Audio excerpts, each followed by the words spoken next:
여름 특집으로 준비를 해봤습니다. 충북 민심을 부글부글 속 태운 인물은 노영민 비서실장. 네, 청주를 팔아먹었다. 유권자로 팔았다. 사실 노영민 비서실장만 그렇게 비난할 건 아니에요. 사실상. 아니다. 또 부글부글 끓게 한 분 중에 한 분이 또 이분이 있더라고요. 당대표가 되고자 하는 분이 와서 그렇게 염장을 지르니 충북도민이나 청주시민을 너무 아래로 본 게 예. 밥그릇 싸움하는 것처럼 표현을 했잖아요. 맞네. 또 하나가 이제 우리 최 변호사님께서 포대갈이라고 표현하신 네. 충북형 뉴딜. 여름을 달구는 충북의 핫한 인물들.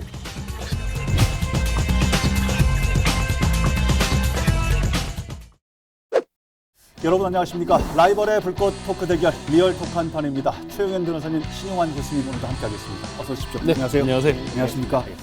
아, 무더위가 아주 그냥 삼복더위 푹푹 찌는데요. 그렇죠. 네. 안 그래도 찌는 이 무더위 충북을 더 뜨겁게 달구는 네.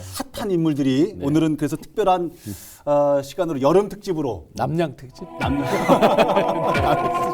여름 특집으로 준비를 해봤습니다. 여름 태양보다 더 뜨거운 핫해 충북의 인물들 어떤 인물들이 있는지 라이벌의 불꽃 토크 대결 리얼 토크 한판에서 만나보겠습니다. 첫 번째 주제 핫해 충북 민심을 부글부글 속 태운 인물은입니다. 옛날에요 그거 기억하세요? 백기 들어 청기 내려 그거 있잖아요. 있었죠. 예. 어렵죠 해보면. 네. 반포 남겨 청주 팔어 그러다가 또 바뀌었어. 바뀌었어요. 노영민 비서실장. 네. 아 우리 지역민들 속 많이 끌었어요. 네. 부동산 정책을 잘 살리겠노라 비서실장이 먼저 자기 입으로 두 채 세 채 갖고 있는 사람 다 정리해서 팔아라 네. 이런 얘기 했는데 정작 본인은 안 팔고 있다가 네. 이 압박이 자꾸 이제 들어오니까 네. 그 두 채 중에 서울 집은 남기고 청주 집을 이제 팔기로 하면서 그것도 처음에 발표도 잘못했죠. 또 청와대 대변인이 네네. 발표를 잘못해가지고 또 그러면서 우리 해프닝이 있었고. 지역민들은 우리 청주 집을 판 것이 아니라 청주 유권자를 판 거다. 네. 아, 이런 상황이어서서 네. 논란이 많았었어요. SNS에 실제 굉장히 이 격한 엄청났죠. 표현들이 있었죠. 예. 청주를 팔아먹었다. 유권자를 예. 팔았다. 그리고 그 뒤에 이제 조정 대상 지역으로 됐잖아요. 네. 47평이 2억 5천인 게 왜 조정 되냐, 지역이냐를 이제 비꼬면서 청주를 굉장히 비하하는 어떤 식의 그런 아주 댓글들이 당시에는 서울 집은 안 팔았던 이유가 가족이 살고 있기 그렇죠. 때문이었다는 얘기를 했는데 그것도 구설수에 올라서 아들이 살고 금수저 있는 논란이죠. 네. 결국 다 팔기로 이제 한 거죠. 뭐 개인적으로는 합리적인 선택일 수 있지만 그 노영민 비서실장이 강남집을 살리려고 했던 것이 네. 그렇지만 뭐 정치적 신중함에서는 현저히 잘못 판단하셨던 거죠.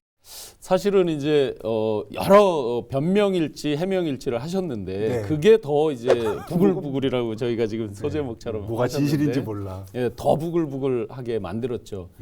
일반인의 기준에서 바라보는 어떤 위정자들, 지도자들의 그 눈높이가 어떠해야 되는가 많이 생각해봤습니다. 아, 과거에 카드 체크기를 의원실에 비치해서 책을 판매한 것 때문에 논란이 구설수에 올라가지고 의원직을 잃었잖아요. 그 얘기 때문에 이 얘기 또 나오네.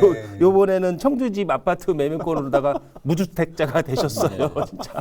갑자기 이제 애꿎은 청와대 대변인만 강민석 대변인만 경질되느니 본인이 사표를 냈느냐 하는 또 해프닝이 있었죠. 뭐냐면 발표 과정에서의 어떤 그 혼란 때문에. 근데 사실은 그건 본질은 아니잖아요. 전혀 그분 애꿎은 저기 그렇죠. 결과적으로 반려가 됐죠. 그렇죠. 됐고 사실은 더 본질적으로 보면 김주원 민정수석도 강남의 송파와 저 강남에 있는 그 주택을 팔지 않았고 네. 또 이 연속선상에서 국토부의 핵심 지금 이런 주택 정책을 다루는 국토부 차관 또 비서관 뭐 등등도 서울의 거를 남기고 세종 걸 판다든지 뭐 이렇게 해서 이제 다 전반적으로 욕을 먹으면서 예. 이게 어디까지 번졌냐면 문재인에게 속았다 뭐 이런 류의 그 왜 실검 전쟁이 있었잖아요. 예. 이것까지 이제 이어지는 거에 가장 근본이 2030들이 도저히 이제 집을 살 수 없다라는 어떤 자포자기하는 심정에서 실검 경쟁에. 근데 기존의 실검 경쟁은 항상 졌죠. 문재인 대통령 응원하는 쪽이 이겼는데 네. 이번에는 보니까 그 반감이 어느 정도 센지가 지지율에서도 나오지만 실검 전쟁에서 그들이 더 우위를 점하는 이런 사태까지 온 거죠. 노영민 비서실장 엄청이 잘못했네요. 근데 사실 노영민 비서실장만 그렇게 비난할 건 아니에요. 사실상. 아니다. 우리 아시잖아. 이시종 지사님도 갑자기. 오송집 팔고 서울집 살리셨고 한범덕 시장님도 청주에는 전세고 서울에 집 있으시고 그다음 대부분의 국회의원님들도 그러시잖아요. 노영민 비서실장만 콕 찍어서 비난할 민주당 옹호론자는 맞긴 맞네요. 끝까지 이런 상황에서. 이런 상황들을 보고 지역민들은 눈높이를 우리 어떻게 봐야 하냐. 그리고 어떻게 보면 정치 지도자들이고 지역에서는 어른들 이렇게 평가를 하고 보는데 많이 생각을 하게 했던 상황은 아니었나는 생각을 봐요. 어떤 것이 아마 맞는지. 거기에 기름을 진짜 분 게 지금 조정 대상 지역이 된 거잖아요. 6.17 그 후속타로 바로 그죠? 네, 네. 그러니까 거기에서 이제 막 붐이 모처럼 몇 년 만에 상대적으로 세종이나 대전에 뒤처져서 상대적 박탈감이 있다가 모처럼 불이 붙었는데 거기서 이제 지역민들이 소위 상투 잡는 거를 주로 지역민들이 잡았다는 거 아니에요? 후기꾼들이 앞쪽에 올렸고 왔다 나가고. 네, 거기에서 이제 오는 어떤 지역민들의 박탈감이 너무 크지 않았나. 그다음에 또 뭐 예상하지 못한 소득도 있었어요. 뭐 성공하시면 기부하신다고 하시잖아요. 본인 아파트 기부하시겠다고 했으니까. 그러고 보면 변호사님은 기가 막히게 딱 또 그 그런 건 잊어먹고 그래. 하여튼 그런 상황들이 좀 있었었고요. 또 부글부글 끓게 한 분 중에 한 분이 또 이분이 있더라고요. 왜 김부겸 전 의원님. 왜 충북에 또 양해를 또 해달라고 또 이렇게 또 망언이 아닌 망언을 또 하셔가지고 이게 뭐 세종시를 찾아가서 세종역 KTX 세종역 신설에 대해서 찬성한다 이렇게 말을 했다고 하면 뭐 정치인으로서 정치적 수사로서 어느 정도 이해는 할 수 있어요, 그렇죠? 그런데 충북도를 찾아와서는 세종역 신설을 하라고 한다는 것은 정치적 분별력이 좀 부족했던 거죠. 그리고 충북도민이나 청주시민을 너무 아래로 본 게 밥그릇 싸움하는 것처럼 표현을 했잖아요, 마치. 네, 그렇기 그렇죠. 때문에 정치적 분별력도 너무 뒤처졌던 거고, 그다음 충북도민이나 청주시민들을 너무 낮게 봤던 것이 아닌가 싶어요. 민주당을 옹호하시는 분 입장에서 이런 분 당권 도전하는 거 어떻게 보십니까? 뭐 그냥 보고 있어요. 좀 좋게 말씀을 좀 한번 민주당 옹호자 아니라고 내가 몇 번씩 얘기했어요. 알겠습니다. 맞습니다. 지금 이제 말씀하셨듯이 당권 정도가 아니라 이분이 유력하게 이제 대권 주자로도 많이 거론이 되고 당신 스스로 이제 공약하기를 당권이 되면 당 대표가 되면 대권은 포기하겠다 이렇게 말했지만 저희가 수도 없는 농담들 하지만 정치인들이 하시는 말씀을 다 믿지 않잖아요.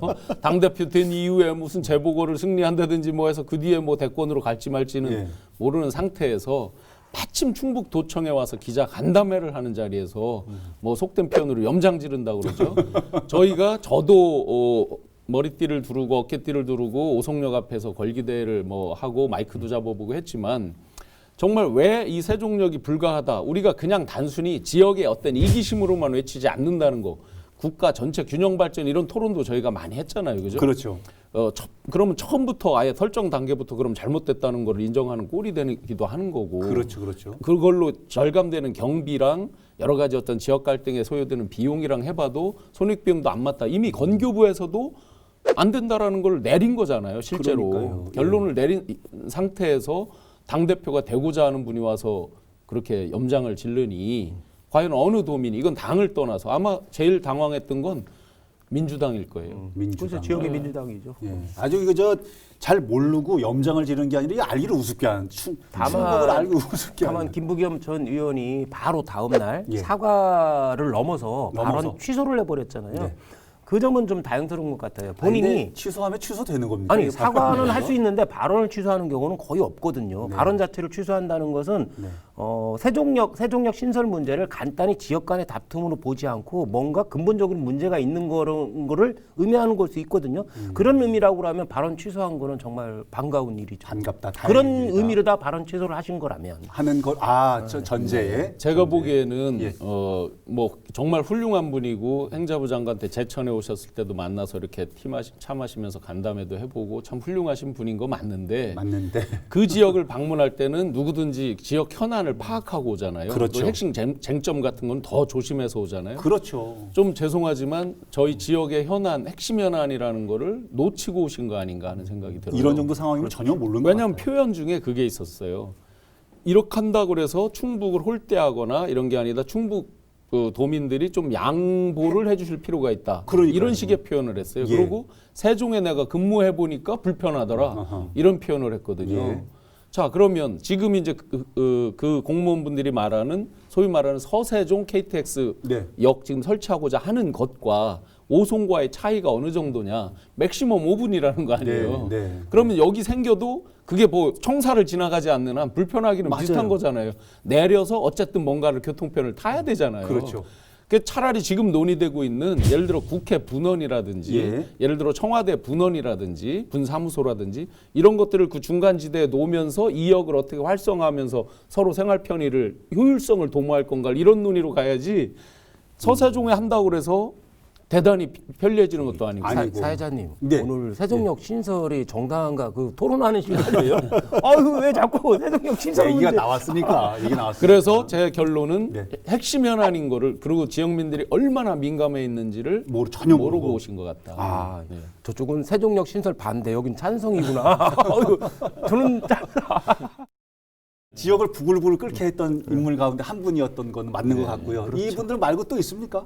생각나시는 분? 부글부글. 지역을 최근에 부글부글. 이시종 지사님 투기 조정 지역으로 난 오늘도 지나갈 줄 아, 알았더니 기승전 이시정 지사님. 저는 그 하루 만에 그 국토부에서 하루 전에 의견을 조회했다고 그러잖아요. 청주를 투기 지역으로 포함시킬 것인지 말 것인지. 근데 네. 하루 만에 답변 오케이라고 사인을 보냈다는 거에 대해서 정말 부글부글 끓고 있어요. 그래서 아까 나온 대로 댓글에 있잖아요. 아 청주 집을 팔았기 때문에 저 정도 상관이 없구나. 저희가 전문가 모셔서도 여쭤보기도 했지만 했죠. 지정은 뭐 쉽게 되는지 모르지만 이게 풀리는 건 또 굉장히 어렵잖아요. 그렇다니까요. 뭐 여러 네. 요건에 또 맞아야지 풀리는 거니까 네. 지역민들이 뭐 기대감을 갖고 6개월 후에 풀리냐 뭐 언제 풀리냐 이렇게 하지만 과연 그때까지 요건이 맞을 것이냐에 대해서는 회의적이라는 거잖아요. 예. 그러니까 벌써 지금 이제 중앙 언론에서도 아주 관심을 갖고 투매 현상이 일어났다. 호가를 아무리 낮춰도 거래가 안 된다. 이런 뉴스가 지금 쏟아지니까 심리잖아요. 네, 네. 이런 뉴스가 쏟아진다는 얘기는 실제로 이제 순차적으로 그렇게 간다는 거잖아요. 몇 년에 걸쳐서 정말 상대적인 그 박탈감, 세종과 대전의 그 뛰는 거에서 있다가 갑자기 약 3개월을 호황을 누린 거거든요. 대략 3개월 정도. 그러네요. 그 하자마자 이제 꺾어지니까 또 하나가 이제 우리 최 변호사님께서 포대갈이라고 표현하신 네. 충북형 뉴딜. 그야말로 이 어려운 코로나 와중에 뭐라도 해봅시다라는 마음가짐으로 여러 가지 정책을 쏟아놓은 건 좋은데 기존에 내놨던 수많은 것들을 모아서 충북형 뉴딜이라는 이름을 붙여서 조어의 달인에 걸맞게 그래도 뭐래도 하셨잖아요. 충북형 뉴딜 장명을 하셨잖아요. 하나. 그래서 포대갈이라는 비판을 받았어요. 지역이 뭐 부글부글 끓기는 했지만 하여튼 뭐 이런 것들을 잘 바탕 삼아서 좋은 일들이 또 이 여름 지나서 가을 겨울에 또 왔으면 좋겠다는 생각을 해보고요. 이분들 외에도 여름을 달구는 충북의 핫한 인물들이 따로 있습니다. 두 번째 주제로 좀 알아보겠습니다. 이분 얘기를 안 할 수가 없어서요. 상당의 정정순 의원. 예. 아마 속이 지금 새까맣게 탔을 거예요. 예. 또 이 방송이 나갈 때쯤이면 더 많이 또 진전될 수 있는데 일단은 뭐 이게 수사 중인 상황이라 어떻게 또 접근하기도 조금 네. 조심스럽기도 하고요. 이게 이제 정정순 의원 개인에 끝나지 않고 이게 지역의 민주당 정치인이나 시민단체까지 좀 확산세를 많이 보이기 때문에 사건이 어디까지 진행될지는 예측하기 아주 힘들 것 같아요. 어쨌든 지금 상황을 조금 정리를 해주시자면 네, 회계 네. 책임자가 기존에 이제 뉴스에 나와 있는 언론지상에 나와 있는 거 보면 그 회계 책임자 및 그 핵심 관계자 분들이 4.15 총선 당시에 예, 총선 선거 당시에 캠프에 이제 캠프회의를 했고 또 그 회계 책임자는 그 전에 청주시장 경선 때도 이제 회계 책임자를 하셨다고 하고 네. 청주시 산하 기관에서 이제 근무를 하셨던 분이라고 이렇게 알려져 있고요. 예. 이분께서 이제 핵심 자료들 뭐 심지어 이 신문 지상에 보면 컴퓨터 하드까지 이제 했다 이렇게 돼 있는데 뭐 그건 일단 이제 언론지상에 나와 있는 내용대로 네. 그래서 핵심 자료들을 가서 제출을 하는 바람에 여러분들이 아마 지금 이렇게 소환이 돼서 조사를 받는 과정인 것 같아요.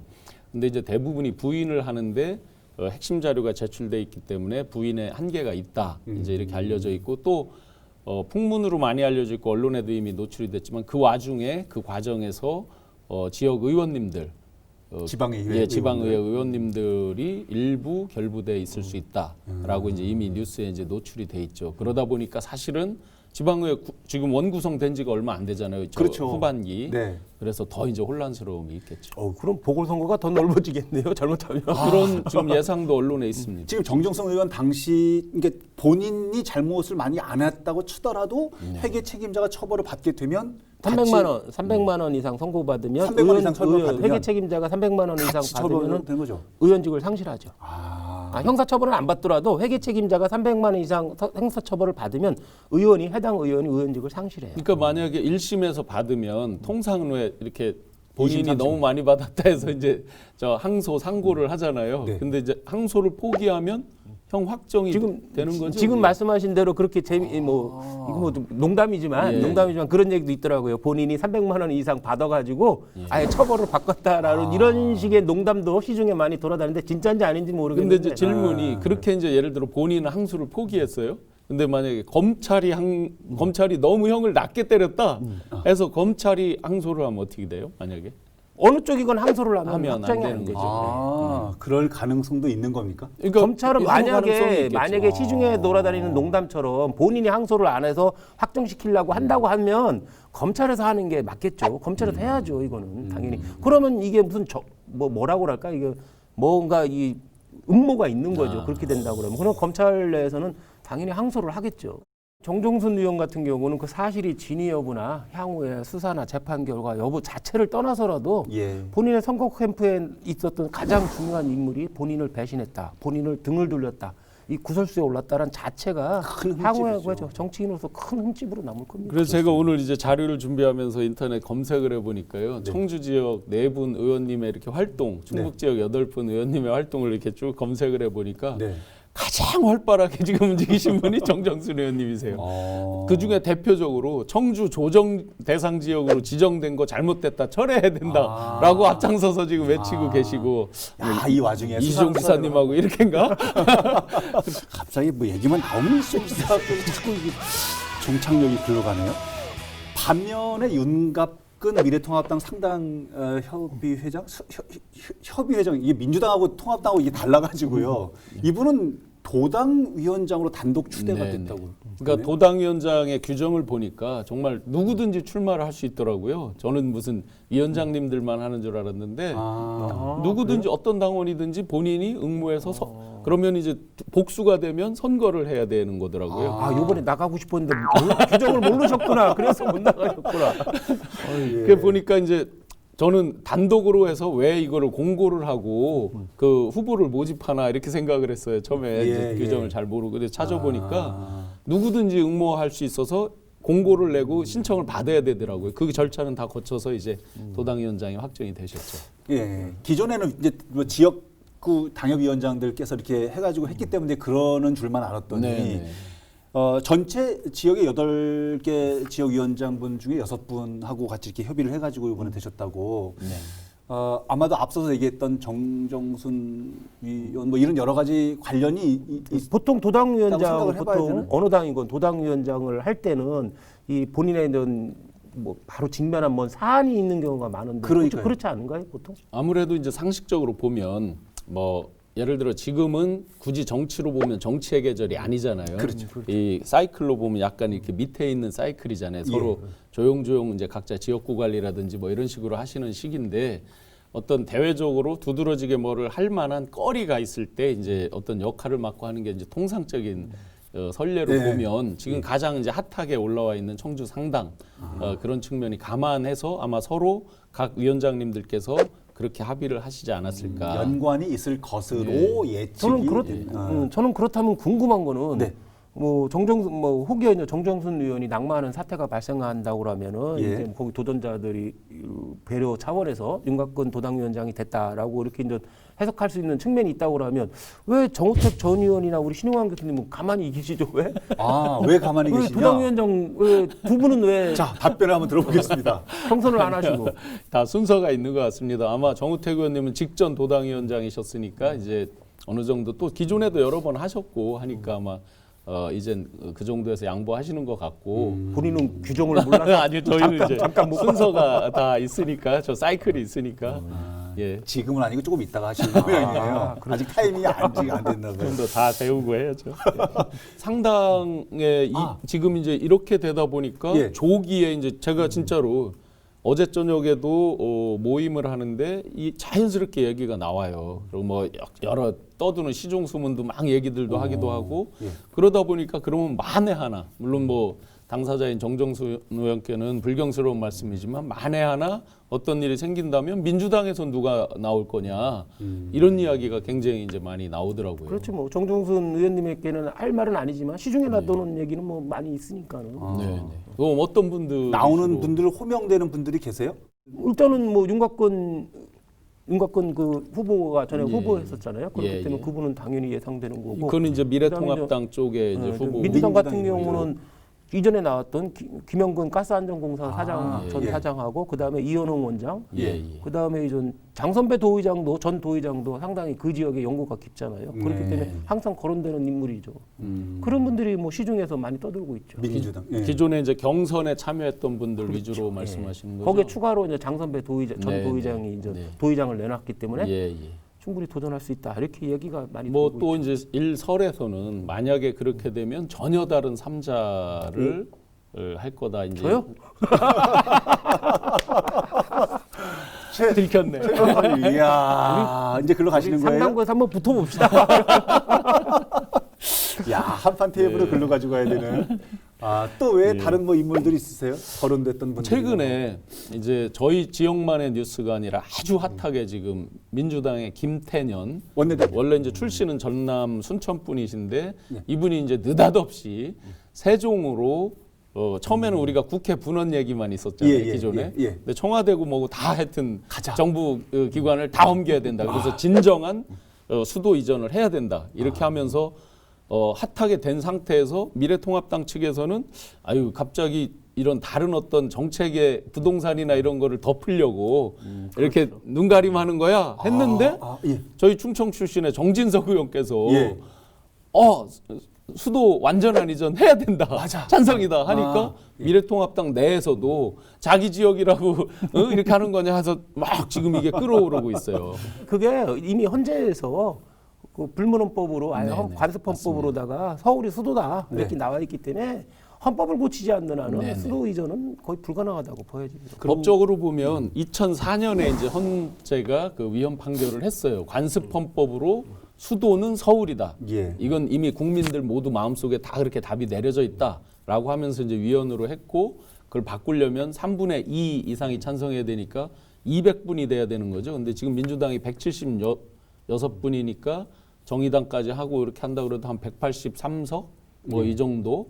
그게 조금 모질라죠. 예, 예. 그럼 그게 되려면 이제 미래통합당에서도 일부 찬성을 하든 전체가 찬성을 해야 되는 네. 과정으로 보면 굉장히 어렵다. 그러면 이제 경제적으로만 한번 보면 저희는 두 가지 측면이 있을 것 같아요.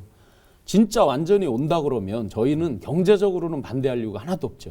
진짜 온다 그러면 예. 왜냐하면 청와대와 국회 주변에서 이루어지는 일들이 워낙 크니까 뭐 하다못해 거기에 부속 기관이나 식당 뭐 오는 손님들이 다 몰리게 되니까 네. 주변 경제가 살아나는 이런 위성 효과가 있을 수 있고요. 한 가지는 예. 또 전혀 반대 측면에서 저희가 세종 처음에 생길 때 빨대 효과로 인구도 유출되고 그랬죠. 굉장히 어떤 많은 자원들이 이렇게 이동되는 걸 봤잖아요. 예, 예.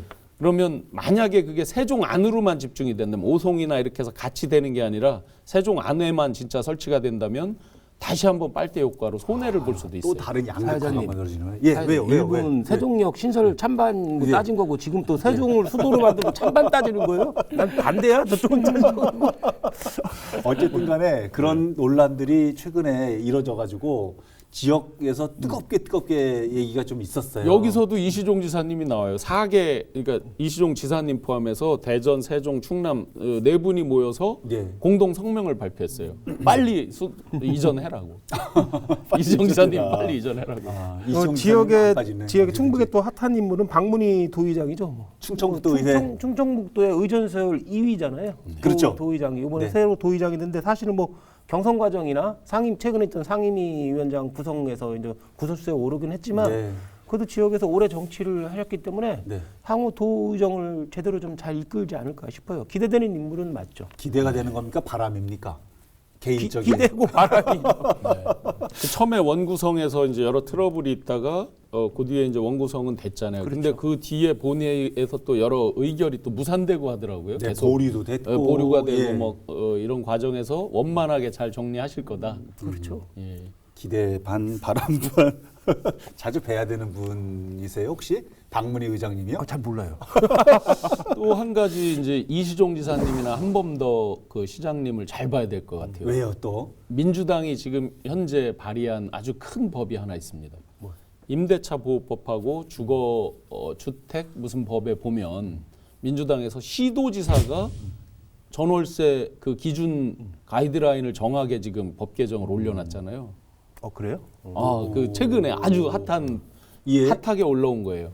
시도지사가 표준 임대료라는 걸 설정해서 그 지역별로 전세 그러니까 보증금의 기준선, 월세 기준선을 정한다는 거예요. 아 그래요? 그러니까 이 두 분의 역할이 엄청나게 중요한 거죠. 아니, 만에 하나 그 법이 통과된다면 그분들은 당사자인데 청주에 전세 사시잖아.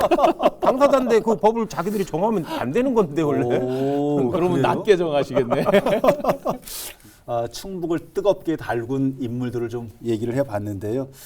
끝내기 한판으로 시간을 좀 정리를 해보지요. 제가 먼저 변호사님, 할까요, 예, 맹자에 나오는 말인데요. 맹자 나옵니다. 또 오늘 맹자. 습이 불찰이라는 말이 있습니다. 너무 익숙하면 제대로 살피지 못한다. 그러니까 익숙해서 오히려 제대로 살피지 못하는 있어요, 경우가 있어요. 그럴 때 있어요. 이 노영민 비서실장이나 김부금 전 의원, 이시종 지사 이게 그냥 평소대로 한 말, 한 행동 때문에 지금 문제가 커진 거 아니에요. 예. 정종수 의원도 너무 믿고 너무 가까이 있는 사람 이렇게 했다가 지금 그 부석수에 오르는 건데 습이불찰이라고 너무 익숙해지면 잘 살피지 못하는 일이 있으니 항상 이런 거를 신경 썼으면 싶어요. 확 와닿는다. 와닿는 게 많아요. 맞아요. 네. 우리 그럴 때 많은데. 지금 이제 부글부글을 우리가 상반기 결산 차원에서 쭉 오늘은 참 저 뭐 시상이나 메달은 없어요. 그래서 여기 중에서 네. 혹시 뭐 개인적으로 주고 싶은 분이 계신지. 노영민 실장님 끝메달. 이제 부글부글 정말 핫하게 그 지역을 달궈 주셨는데 우리 핫해 예. 그 여름에 생맥주에 먹태 안주 많이 먹죠. 네. 시원한 생맥주에 네. 우리 시민들 먹태 안주로 좀 이렇게 부글부글한 걸 가라앉힐 수 있으면 좋겠습니다. 알겠습니다. 먹태. 네, 오늘 방송은 어떻게 보셨습니까? 다음 주에는 또 어떤 주제로 라이벌의 불꽃 토크가 펼쳐지게 될지 기대해 주시기 바랍니다. 다음 주에도 한판 합시다. 리얼 토크 한판!